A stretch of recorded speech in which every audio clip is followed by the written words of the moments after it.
The Indian Pollinator Initiative emerged as an idea at the meeting of the Asian Pollinator Researchers meeting that was held at University of Calcutta in India in February this year, just before the pandemic broke out here. And over the past few months, this webinar series was conceived as its first activity by a number of us here. Axel Brockman at NCBS Bangalore, Hema Somanathan at Indian Institute of Science, Education and Research, Thiruvananthapuram, Basuki Belavari at University of Agricultural Science in Bangalore, Joby Joseph at Hyderabad Central University, and me, I'm Parthiv Basu, I'm at the University of Calcutta.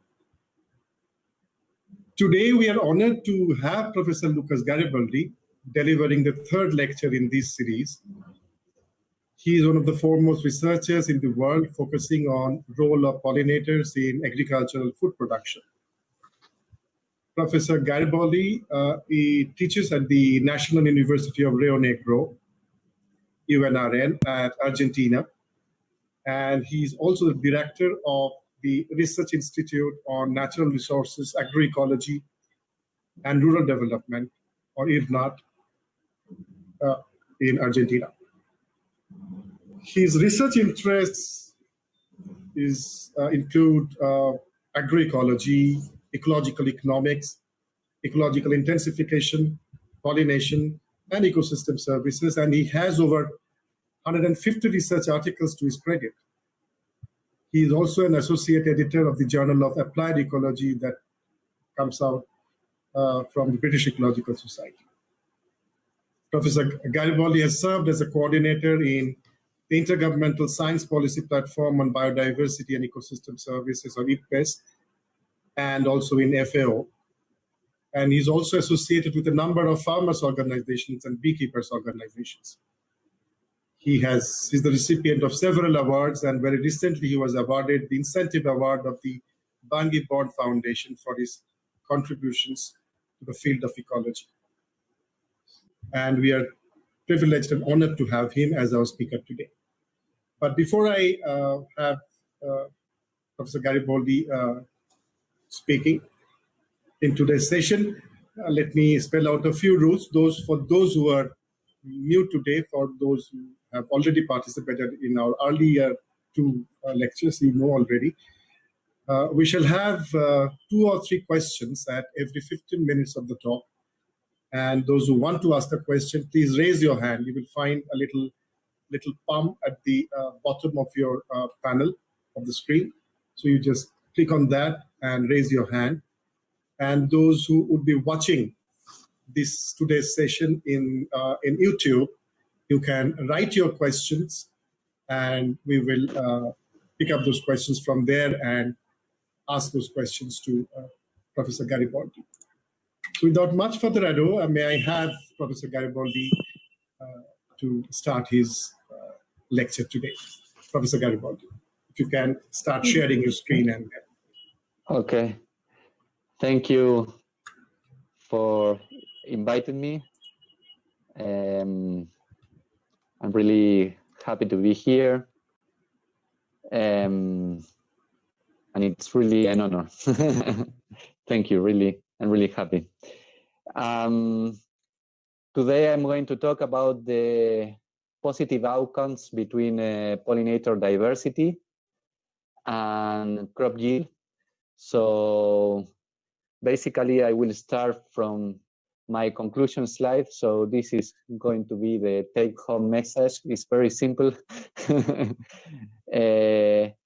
If we start or continue in some places in a process to perform these 2 activities to increase biodiversity in general, and of course of pollinators in particular, and we use less and less external inputs such as pesticides, we are going to create positive outcomes between diversity and agriculture, and that is going to impact not only our agricultural production, but also our livelihoods. However, as humanity, we are doing exactly the opposite. So during the past decades, we have been losing biodiversity at enormous rate. You can see in the graph on your left how many species are extinct for different groups: amphibians, mammals, birds, reptiles, fish. And you can see that through the years, we lose more and more and more species at an increasing rate, so faster and faster. And on the right side, you can see that these external inputs are inputs that come outside the farms. That's why we call external. And these are inputs because they are consumed in the process of production, like pesticide, fertilizer, herbicide, but also honeybees. And these are going to be one of the examples that we are going to use as an external input. If you hire honeybees for the production of a crop, this is an external input, and we will discuss some aspect of this. And you can see that I said before that we need less external input, but we are doing exactly the opposite. This is the use of pesticides through decades, and you can see that it's increasing through the years. There is someone with the microphone there. Yeah, thank you. So we can think that this aspect of losing biodiversity and more external input, it's only a problem of biodiversity conservation, and we don't care. We still can produce a lot of food and commodities, so why we should care? Well, actually, it's not a problem of biodiversity, it's a problem of humanity. In the Intergovernmental Platform on Biodiversity and Ecosystem Services, IPES, we categorize 18 contributions of nature to people, the contributions of biodiversity to people, like regulating climate, regulating extreme events, providing quality of water, providing abundant water. And we have seen that all these many benefits that nature provides to people have been in decline during the past 50 years because in part of loss of biodiversity. In particular, 14 of the 18 categories, they show a clear global decline. As a consequence, we are doing a very poor progress as humanity in achieving the 8 biodiversity targets and the Sustainable Development Goals. We can discuss more about this in the final part of my talk, in the question parts, if you want. So why are we using more external inputs? Because these external inputs like fertilizer, pesticides, or hives, they provide resources to the crop. And as a consequence, as you see in that graph, you increase crop yield. That is, you harvest more seeds per hectare or more fruits per hectare. This is what we call conventional intensification. So intensification is because you increase crop yield, and conventional is because one of the bases of this intensification is to apply more external input to provide resources to the crop and to increase crop yield. In contrast, ecological intensification uses less external input but more biodiversity. And the idea is that the ecosystem services that biodiversity provides, like nutrient cycling, biological pest control, or wild pollination, replace, complement, or create synergies with the external input. So it doesn't necessarily mean zero external input. It is a process in which year after year you decrease the amount of external inputs that you use. And you can see that intensification, it's a word that is shared between the two concepts, because ecological intensification also takes care of maintaining or increasing crop yield, but providing biodiversity or increasing biodiversity instead of decreasing biodiversity. So this is a really nice concept. Everybody agrees with this concept, but one of the problems that we see, that one of the reasons that is why it's not being applied more widely is that local managers need ecological knowledge. So we say that conventional intensification is more intensive in the use of external input, but is less intensive in the use of ecological knowledge, because conventional intensification is something that is very simple. You apply in an industrial scale with machines, and you don't know much about what width you have or the type of ecological community that you are managing. On the contrary, ecological intensification, you use less external input, but you use more knowledge. So it's can be a challenge for many farmers or for many enterprises, and we are working a lot in trying to provide this ecological knowledge and create a bridge between practice and science. Of course, there are many other reasons why ecological intensification is not being applied more widely, and we will discuss some of them later. So, of course, I will exemplify this concept using pollen as a resource that the crop needs. So if you like, if you lack, amount and quality of nutrients, you're going to have less crop yield. And if you lack amount and quality of pollen, you're also going to have less crop yield. And this pollen can be provided through biodiversity as an ecosystem service, or it can be provided as an external input. So we have been working with some of you during 5 years in trying to understand how feasible these practices of ecological intensification can be at the field level. So in different places in the world, each blue point is one of the crop systems that we work in the world. In each of these crop systems, we have several fields. Some of these fields apply the practices of ecological intensification, so they're trying to improve the biodiversity of pollinators, and in other fields, they maintain the conventional practices. So we compare the fields with the ecological intensification practices with the field with the conventional practices for different crops in different places in the world. And we have seen that on average, crop yield can be increased by 24% by applying these ecological intensification practices. This is really a lot. If you think the amount of money that many big companies expend in trying to increase potential crop yield by 1%, 2%, and they are not being successful during the last decades or years. So incorporating ecological principles into real or world agricultural production has a lot of potential for increasing crop yield, in particular through providing abundant and diverse pollinator communities. So because in this coordinated project, we perform the same protocol in the different fields, we can provide quantitative results in knowing, okay, how much is low abundance of pollinators and how many pollinators do we need in the flowers.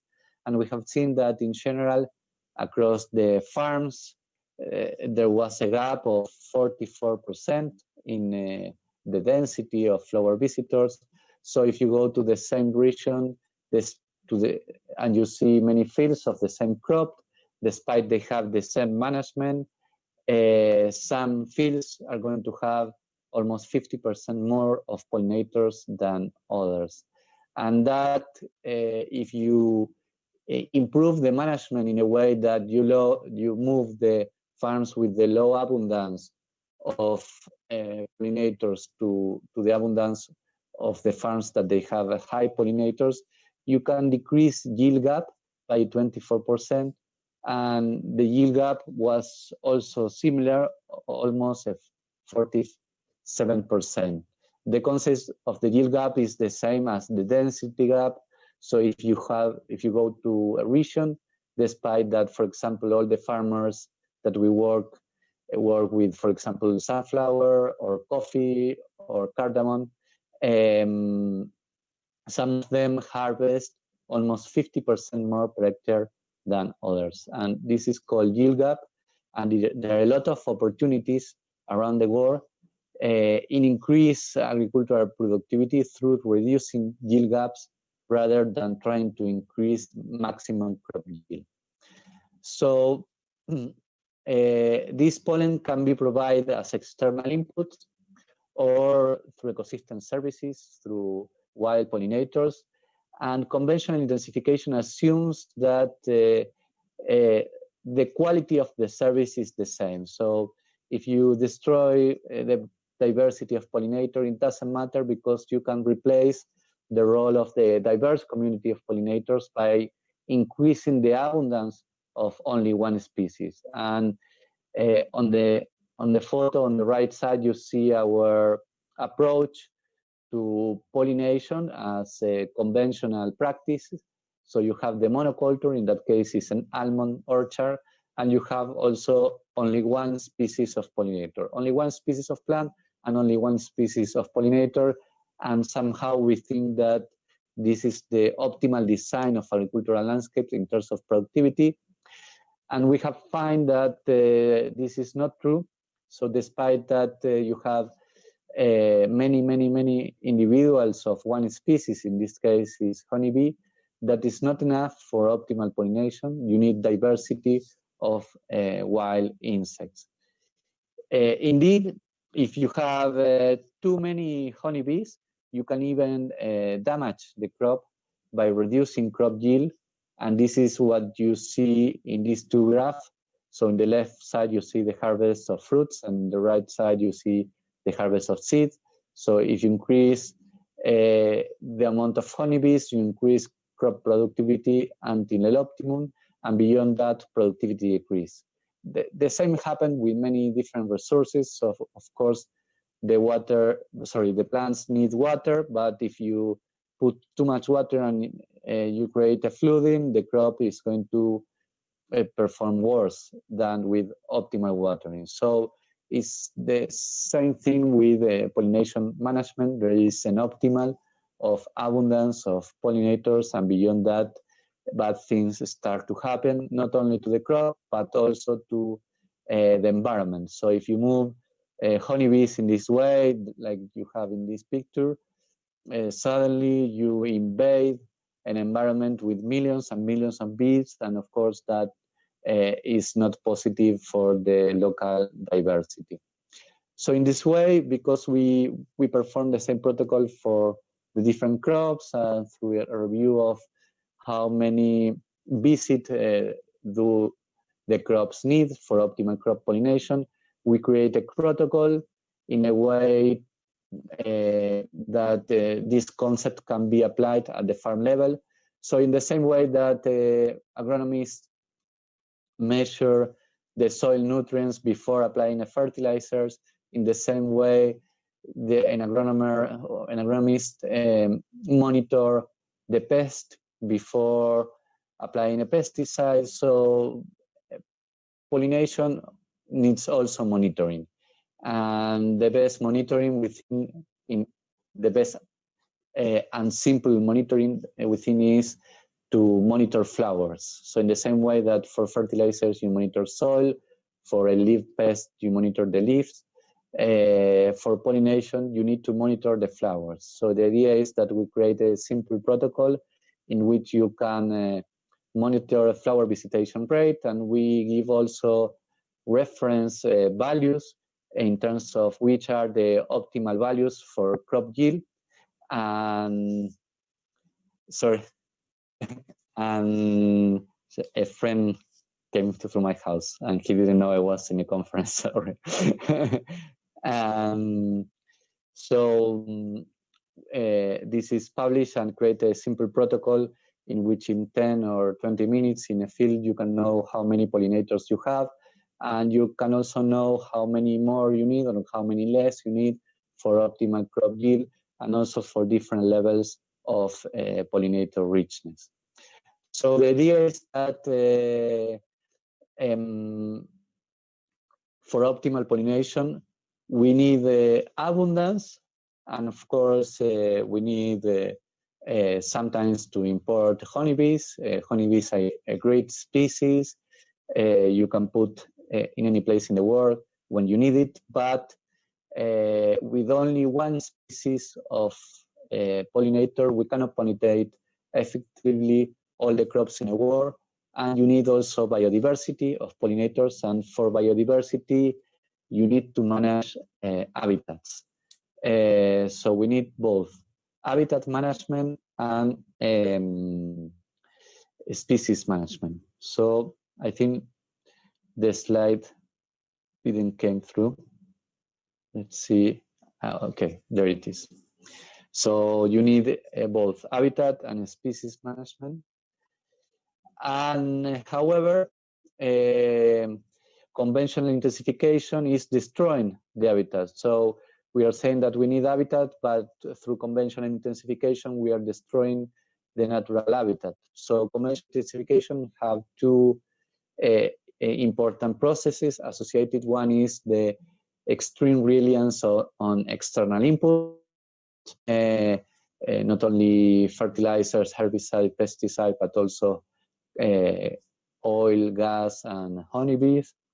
And the other important process associated with conventional intensification is the creation of large monocultures and the creation of homogeneous landscapes. So in conventional intensification, our paradigm is more crop yield, less biodiversity. And like in that picture, we want to be as far as possible from the natural habitats and from the biodiversity. So we want our crops to be far away from this natural habitat. And never mind that the terrain is heterogeneous, we also have this obsessive way of planting in squares without taking into account even the aspect of the terrain. So on the contrary of what we are doing, of what people globally is doing with farming, we find that the crops that are close to the native habitats, they have more crop yield because they have more abundance and diversity of pollinators than the crops they are far away from natural habitats. So you have less natural habitat, you have less diversity of pollinator, and then you have less amount and stability of pollen in the crop flower. As a consequence, you have less crop yield.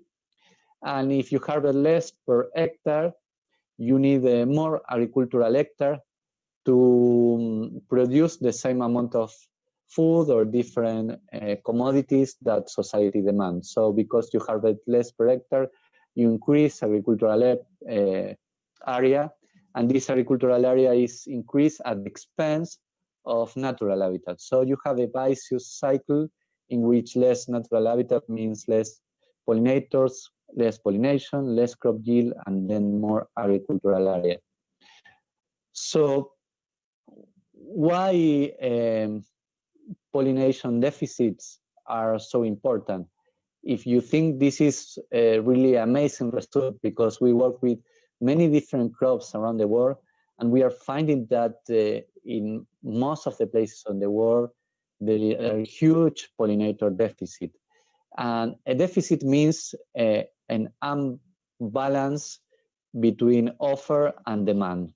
So on the one side, as you see in this picture, we have a lot of demand for pollination because we create these large monocultures that they flower synchronously during very short periods of time. But on the other hand, we destroy the offer because we destroy the habitat for pollinators. So as a consequence, we are finding consistent patterns of pollinator deficit all over the world. So I wanted to give you also some examples beyond pollinators.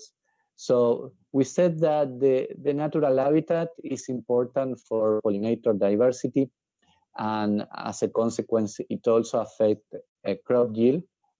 But it's also important for agriculture in general through other services, and also for humanity in general. So here you see a province in Argentina. So in the graph that is on the lower left part, you see yellow ponds. In this yellow pond, we measure the level of water in the soil. And in the graph on the top of the slide, you see what happened with the water through the years. So associated with this destruction of natural habitat, the water through the years was closer to the soil surface. And in the satellite image that you see on the lower right part of the slide, you see these black circles, and these are flooding events. These are new flooding events that didn't exist before in these agricultural landscapes. So the idea is very simple. In these landscapes, we used to have more vegetation, and vegetation used to cover the land the whole year. So we used to evapotranspirate more water, but we destroy all the native vegetation, and we only have cover during a short period of the year with soybeans in this area. So we use less water, so the water started to accumulate year after year, year after year. So in large part of Argentina and in many places in the world, we have huge problems because extreme flood events. And this is not only affecting agriculture, this is affecting the houses of the people. We are creating new rivers. This is affecting cities. It's affecting livelihoods in many, many important ways. So in short, you're going to see two graphs. In the graph in the top part, you can see the cultivated area in this same province through the years, and you can see that in the 90s we have a process of huge expansion in agriculture. Despite this was already an agricultural province, and this was associated with a strong conventional intensification process until an optimum, and then the area with crops started to decrease, and this was because of flooding. So we destroyed the environment, and we can now have less area for crop production. And if you see the values, we lost around 20% of the area with crops that we used to have. And below you have the crop yield of the two main crops, that is corn and soybean. And you can see that in the last decades, crop yield didn't increase. So we are seeing many problems here with conventional intensification. On the one side, we are losing agricultural land because of degradation and flooding. On the other side, we cannot increase crop yield anymore. And on the other hand, I just showed that through ecological intensification, we can increase crop yield by a lot. Of course, that 24% was kind of an average. In some crops is more, in other crops is less. So we need native habitats, and there are some international agreements to protect these native habitats. And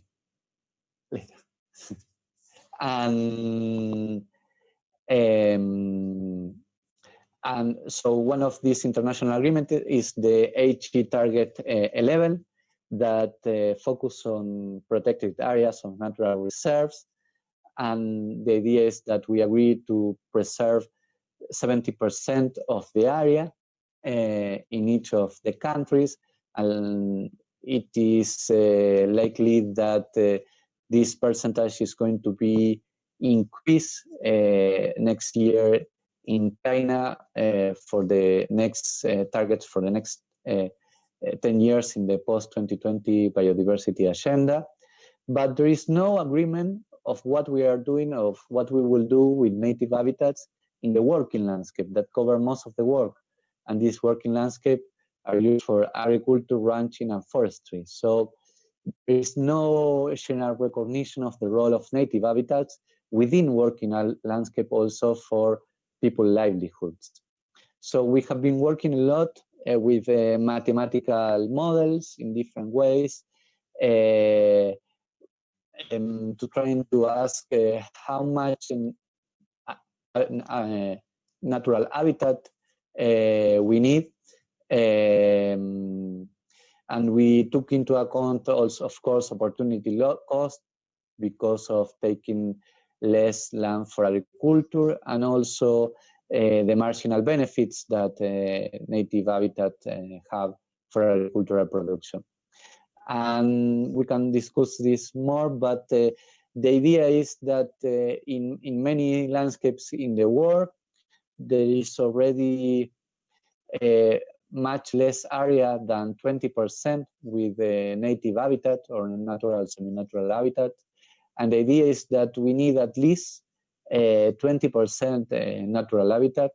So we need to restore many of these landscapes to move forward into at least have 20% of natural habitat everywhere. Of course, in those landscapes that we already have more than that, the idea is not to destroy that. So we're also working with mathematical algorithms, as you see in those graphs, or not only how much natural, to trying to ask not only how much natural habitat we need, but also where and how to do it. And so we have the current situation, as you see, for example, in brown there, that is mostly crop, and the target situation that it has more natural habitat and where. This is an example below of soybeans in the corn belt in the US, and you see there the strips with the native herbaceous vegetation, prayer strips. So in short, you're going to see a global map with the global distribution of working landscapes, and you can see that in India, also in Argentina, and you can see also very clearly the corn belt, we have huge areas of cropland, and these ideas in trying to bring back nature to agriculture is very important. We have been working with these models in different places in the world, as you see there, like corn in the US, or canola, soybeans, wheat, avocados in Europe, Argentina, Brazil, and many different places, always trying to analyze the current situation, how to use our model to optimize these landscapes for native habitat. We have also reviewed the national legislation all over the world regarding the protection of native habitats within working landscapes. And again, we can discuss more about this afterwards. But basically, the brown color in which Argentina and India are is the worst situation, in which is the less degree of national protection for native habitats within working landscapes.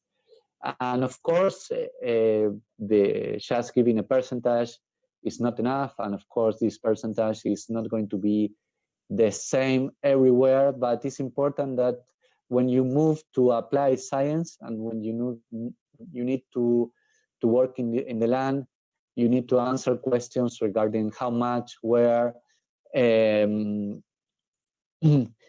it's important to have target values, reference values that, of course, need to be adjusted to many different situations, but these target or aspirational values are really important.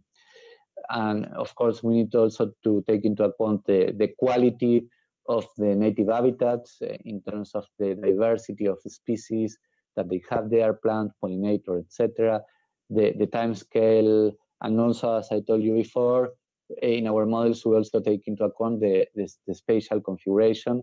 And if you want this native habitat to be sources of pollinators for crop yield, they need to be close to the crop yield, at least within 200 meters. So the idea is that conventional intensification creates this negative vicious cycle between natural habitat, pollinator loss, pollination, crop yield, and agricultural area. And ecological intensification can change these negative cycles into positive cycles. And the idea is to enhance the environment for pollinators by providing nesting sites and diversity of flowers. It's very simple. In the concept, you need to provide food and house, and the food need to be diverse. In the same way, we cannot eat only wheat every day during our whole life. The pollinators also need a diversity of flowers to have abundant food during the whole breeding season, but also diversity of food. In this way, we increase the diversity of flower visitors. We have more pollen in the flowers, and we increase agricultural production. So I have exemplified through natural habitat this idea of ecological intensification. Natural habitat provide more biodiversity through the working landscape, and they use less external input. And in this way, we can increase crop yield and provide better environment that affect people in positive way in many aspects, not only through crop pollination. And we can also apply these ideas of ecological intensification, of more biodiversity and less external input in the crops, but also in the hedge. And this is an example for the crops. You will see two photos, one on the top that we convince some farmers to use less herbicides, and you see a wheat there and a pollinator, and another photo in the bottom where farmers use the conventional practices of herbicides, and you see on the bottom photo that there are no weeds there. So we compare these two fields of sunflowers, the fields of sunflowers with no weeds, with the fields of sunflowers with some weeds during flowering, and you see the ecological networks on the left. On the top, you see that the plant is mostly sunflowers, but you see also some blue lines there that it's WP, because these are wild plants or weeds. And you see also a diverse and abundant fauna of pollinators that they are attracted into the crop field because of the wild plants, but they also visit the sunflower. On the contrary, in the plant pollinator network on the bottom part, you see even less honeybees, because they are even less attracted into the sunflower field, because these wild plants that they have flowered, they are not there, and you see almost no wild pollinators there. So pollination is less and more variable where you have less weeds. And in the graph in the bottom and left part of the slide, you can see that opposite to what we might think, you harvest more sunflower seeds with more richness or more species of wild plants. So this is a good example also in which these practices of ecological intensification and these practices of bringing pollinator diversity into the crop field can even cost less money to the farmers, because in this case they apply less herbicides, so it means less money in agrochemicals, so it means more profits because more income, you have more seeds, and more profits because you have less cost, you have less use of herbicide. So this is another example, but now focusing on the edge, you can see in the top picture of the slide that the idea of conventional intensification is to create very homogeneous landscapes, sometimes unnecessary, cutting everything even until the road, a place that is not does not compete with agriculture. So we plant there shrubs and trees that provide nesting habitat and flower resources to the pollinators. And 5 years later, you see the picture on the bottom that you create an habitat for pollinators, and from there the pollinators pollinate the almonds that you have in the right and the crop that you have on the left. So this idea of more biodiversity and less external input can be applied to different components on land uses within the working landscape, to the crop, to the natural habitat, to the edge. And they have benefits for the crop, but they also have multiple benefits to the people, or multiple nature contributions to people, as we call them now, not only in the short term, but also on the long term. And among these multiple dimensions of benefits, we have reviewed the literature of how these pollinator-friendly practices impact to the biodiversity of natural enemies and to the biodiversity of detrivores, that they also impact crop yield through pest regulation or natural cycling. And we have found that the most common scenario was additive effects, so in a way that you don't damage the other ecosystem services. And the second most common scenario was a positive interaction. So in a way, if you have a more diverse community of pollinators, the effects of improving soil health will be much higher than if you have a less diversity of pollinator, and vice versa. And we did not find a negative interaction between different ecosystem services. Regarding the long term, we have also found that proper pollination has a benefit for crop yield in the stability of the crop yield. And there you see the variation in the yield across the year. And the percentage means the degree of pollinator dependence. So the crops that are more dependent on pollinators and they have higher pollinator deficit, they have less stable crop yield. So this is something very important and can affect farmers in very important ways. We have also reviewed what other data was there regarding socioeconomic indicators or long-term trends, and there is very little scientific information. So we also create protocols with the FAO to try to gather this kind of data. But we have found that these practices of ecological intensification, on the contrary of what many people might think, they increase crop yield and they also increase profit when you compare with conventional intensification practices.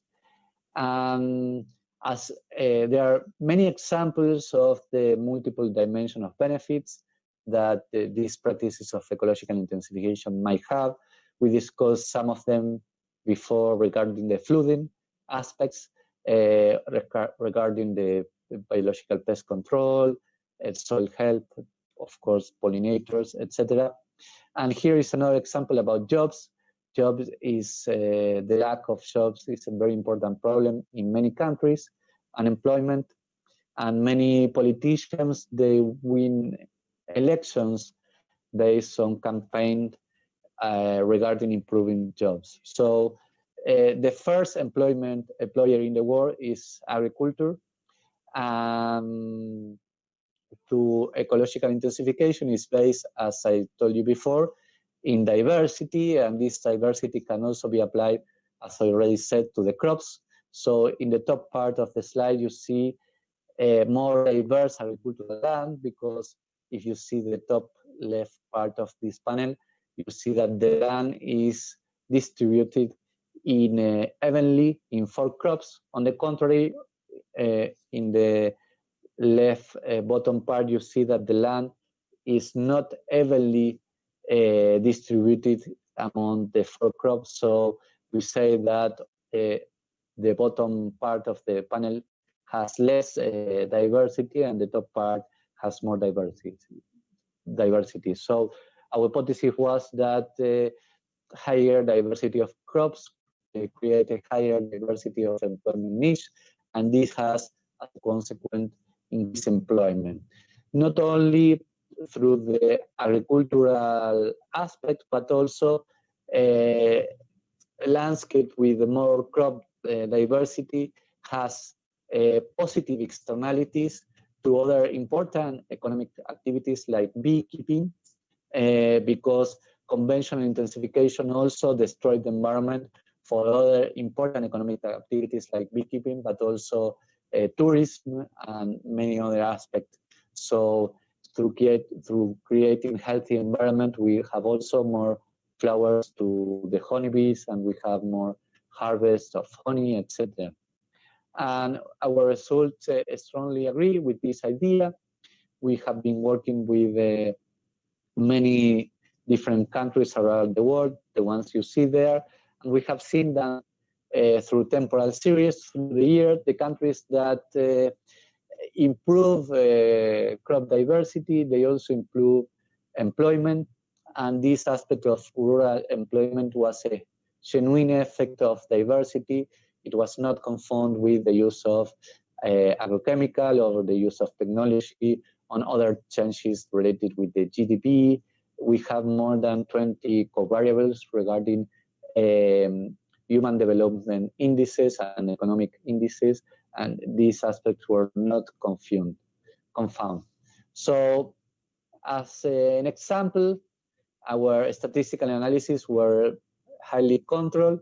This is just an example. This is not a statistical contrast of the potential of agriculture to create genuine jobs and the potential of diversity to improve that. So you see on the left part, Chile and Argentina in 1999.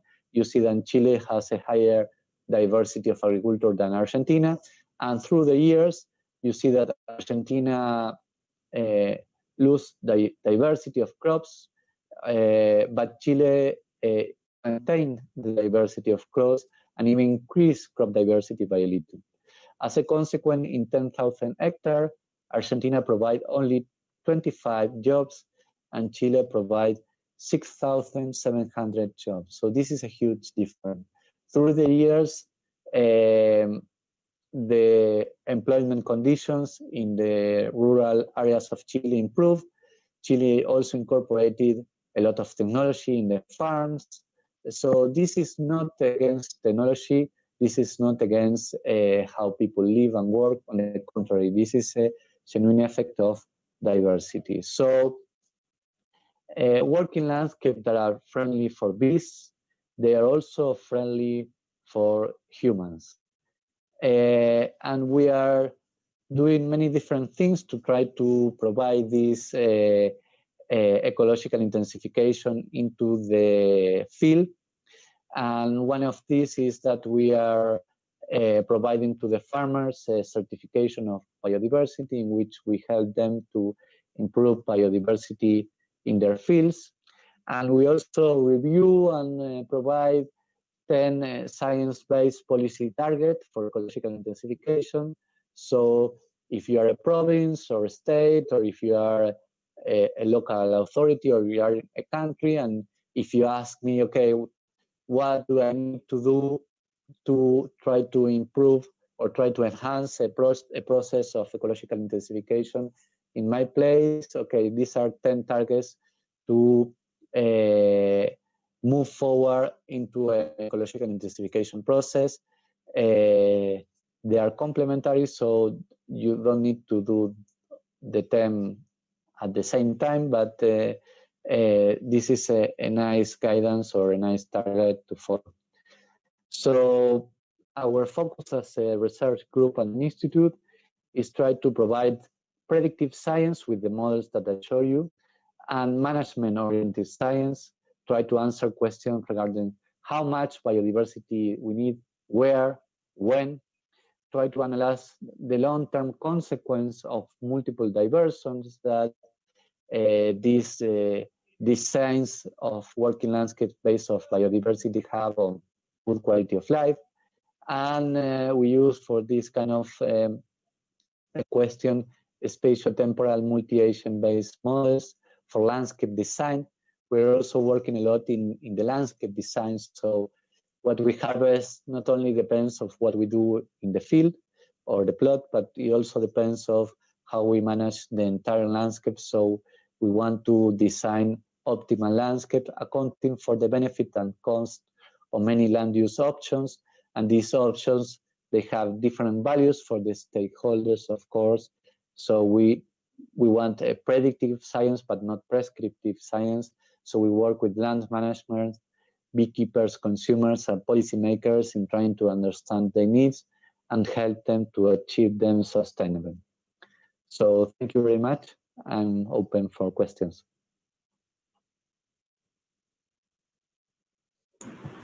Thank you, Lucas. That was a great talk. We have a couple of questions. I have Sinu. Palati Sinu has a question. Hello, Sidu. Sinu. Hello, can you hear me? Hello. Yes, audible. Please, yeah, Sinu, go ahead. Okay, Lucas, nice to meet you online. It's nice presentation. So I have two questions. One with reference to the recent paper on Journal of Applied Ecology, where too many visits also can be a problem when the richness of visitors is less, because you have two curves, one where the richness is very high. It may not be a problem, but when the richness is less, the productivity or the yield can come down. My question is, most of these pollination studies, not taken care of the negative feedback from the plant as one of the variables. So for example, this a plant is first producing the fruits, and that fruits, what is the existing fruit set and how that fruit set affect the subsequent fruit set.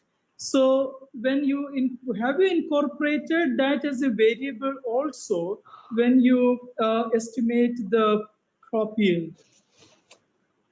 Yeah, so we have what we call production functions that are these graphs that I show you of the relation between crop yield and pollen. And these graphs are non-linear, as I show you in the slide. And at the end, if you have too many pollinators, crop yield can even decrease. So in the models that we are using, we are incorporating this idea of optimal pollination, and that excessive pollination of one species can damage crop flowers or can provide low quality of pollen or too many pollen grains. So and that can be not so positive for the flower. The point, Lucas, is it really, can we really study the efficacy of the, excuse me, are we really looking at the pollination of a particular visitor? So for example, the plant will be giving a negative feedback, not all flowers will be setting into fruits. So the thing is, if the first few fruits set, if you're looking only at that, because I think, this looking at only the pollen transfer would be a good variable rather than studying the fruit set, because there are so many other factors like plant health, the age of the plant, age of the plantation, replanting, soil nutrient, all these factors also going to affect the fruit set. So unfortunately, we are relating the fruit set with the pollinators' efficiency.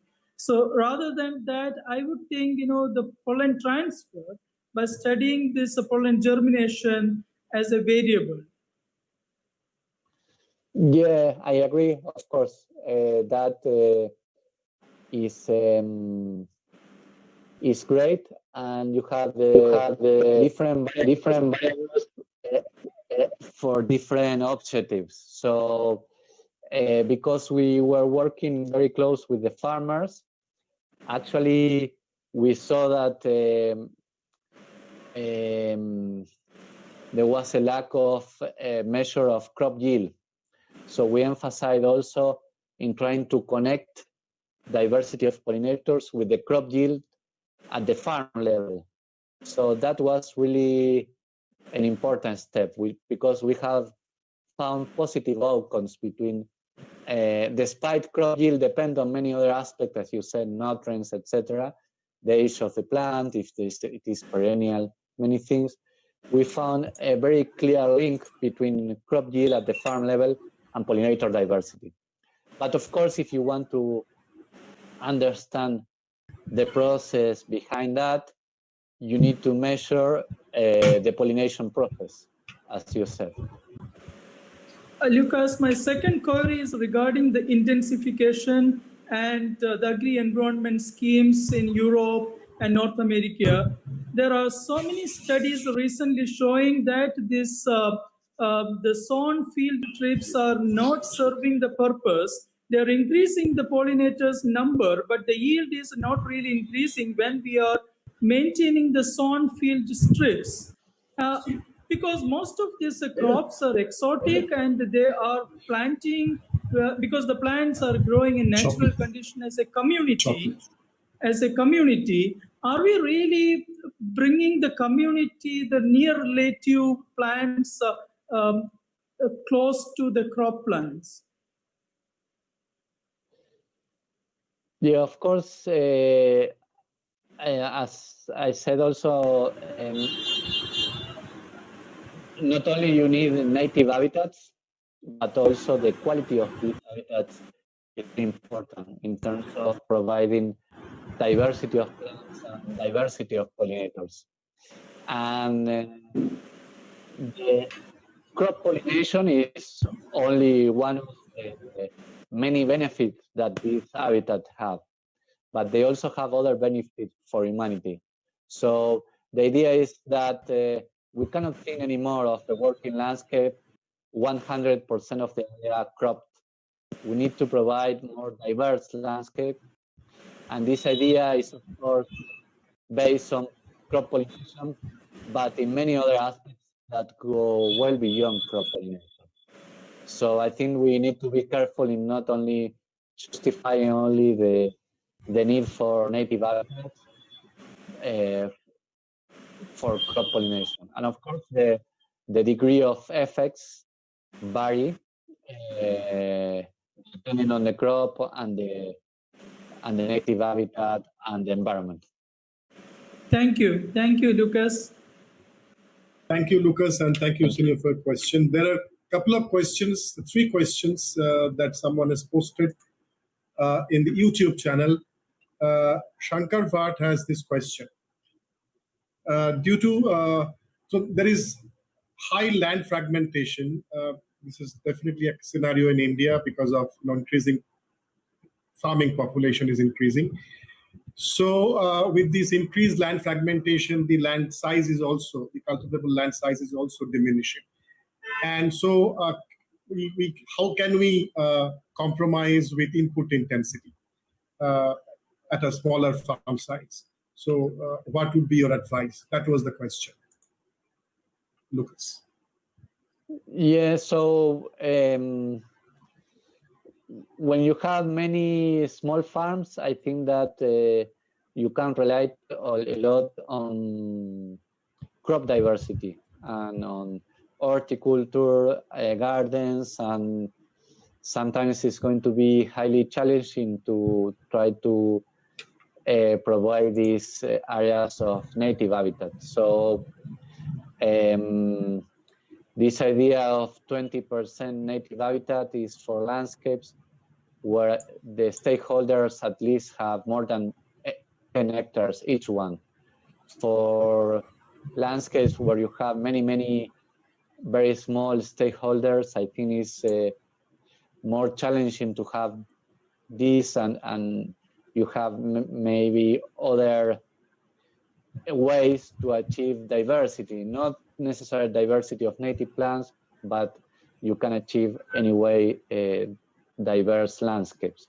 So in that way, India is very different from from the other places in the world, because in many places in the world, we are losing people from the countryside. So we have this, the countryside has become an empty space. But in India, what you're saying is that you are having more people in the countryside and smaller plot fields. And this is an important challenge. But I think that in these cases, you need to emphasize more on crop diversity and not so much in having big areas of native habitat. of course, the native habitat that you already have, you don't destroy it. No, the idea is always zero net loss. But this idea of restore agricultural land into native habitat, it will be more difficult in this India situation because of there is a lot of people there and the farming land per habitant is small. So I would emphasize there in crop diversity. There is yet another question by, again, Shankar Bhatt. So, of course, Mr. Bhatt, Professor Garibaldi has already focused on this. Your question was, bombarding fields with honeybees would severely deprive the opportunity of other pollinators. So obviously, Professor Garibaldi has said that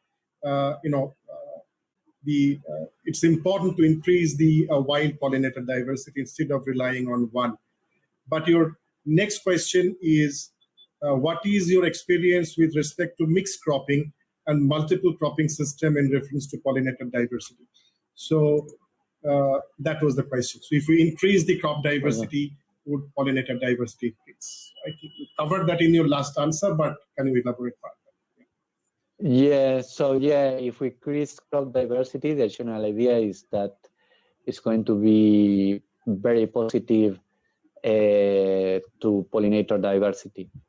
And some of the mechanisms were shown when I show you the weeds within the sunflower and how these create more healthy plant pollinator networks and that increase seed set. I have a question, Lucas. So is there any global comparative assessment vis-a-vis the heterogeneity of landscape and the pollinator density deficit? So if a particular region, the landscape is more heterogeneous, like in a tropical landscape like India, in large part, of course, it is under monoculture, but there are also areas which have still some amount of natural, semi-natural vegetation left. So I'm sure there are other countries in the tropics where the landscape is more heterogeneous. So in such kind of heterogeneous landscape, if what is the extent of pollination, pollinator density deficit as compared? So is there any global comparison of global pollinator density deficit?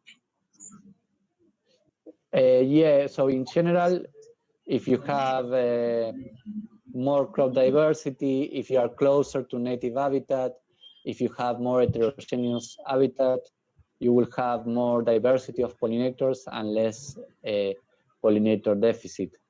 But of course, the magnitude of the effect is not the same everywhere. And that's what we are trying to estimate with our models and to provide local combinations. The good thing is that there are many different ways to achieve pollinator diversity. Of course, a lot of pollinators are highly specialist, but in general, plant pollinator networks are generalists. So in places, for example, where you cannot have big natural habitats, if you have crop diversity or if you have small gardens or a small strip of native plants, you can achieve sometimes even the same goals that with native habitats or even better. So in Argentina, for example, in some regions of Argentina, we have higher pollinator diversity in the cities than in the countryside, because in the countryside it's only monoculture, a lot of pesticides, and we go there and we measure pollinator diversity, and it's less than in some cities where you have gardens or horticultural lands with a diverse crop. So there is many different mechanisms and practices that are complementary and they can adapt to different reality that they can be used to increase pollinator diversity. Thank you, Lucas. There is one question, one raised hand I see. Pablo Moreno, there is a question. Pablo, you can ask your question. Hello, can you guys hear me? Yes, please, go Yes. on. Go ahead. Hi. Well, thank you so much for the talk. That was a fantastic talk. And ask is that any of this job depends on the collaboration also with like communities and people. And in the near future, what we are starting to see is that we have big agrochemical and agricultural corporations that are trying to convince they need them and that they need them more. And how do you that, because there is different interest between people that try to manage through ecological intensification and these big corporations that want just to buy more of their products. Yeah, so the idea is that we work a lot with farmers, we work a lot with governments, and also with agricultural enterprises. We work a lot with beekeepers. I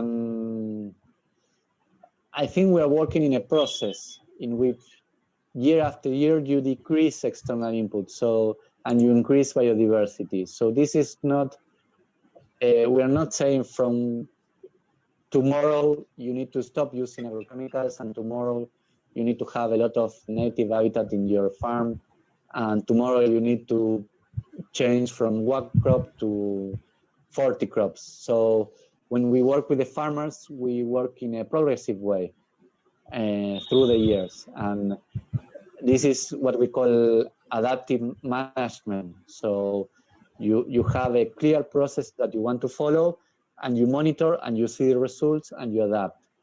It's the same if you never run, you want to be fit, and you go out for running. The first day, you're not going to run for 50 kilometers. And if you want the first day to run for 50 kilometers, you're going to get broke. So you need to start little by little. And the situation in our farms in general is so bad, the diversity is so low, that actually it's very easy to increase diversity little by little. And with the very simple practices, you can start with the process of ecological intensification. Of course, here the consumers are probably the most important point in terms that the choices, they affect the whole agricultural markets.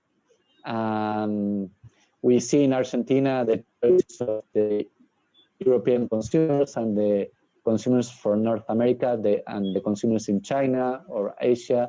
They affect all our country, basically.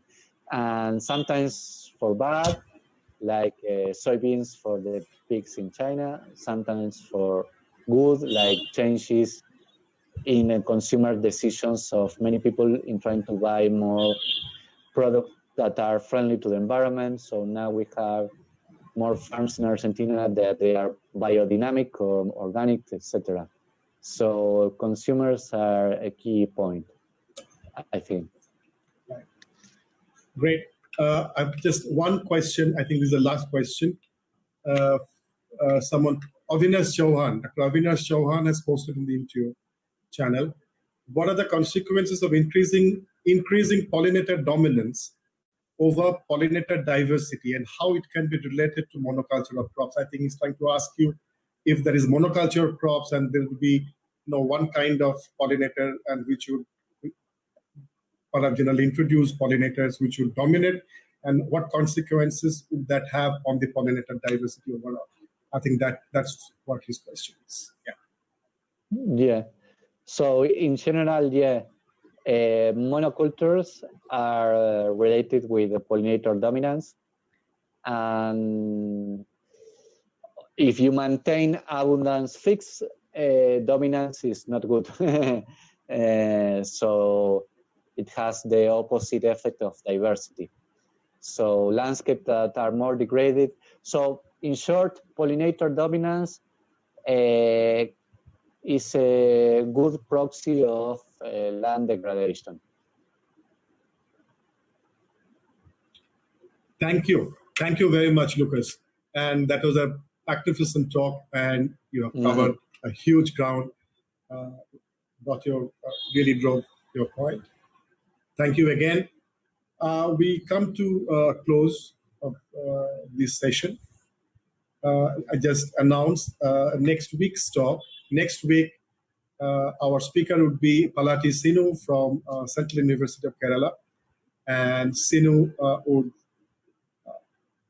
Our session will start at 5 p.m. in Indian time. And Sinu, we look forward to your talk next week. Thank you again, Lucas. Thank you for joining us. Thank you, everybody. Namaskar.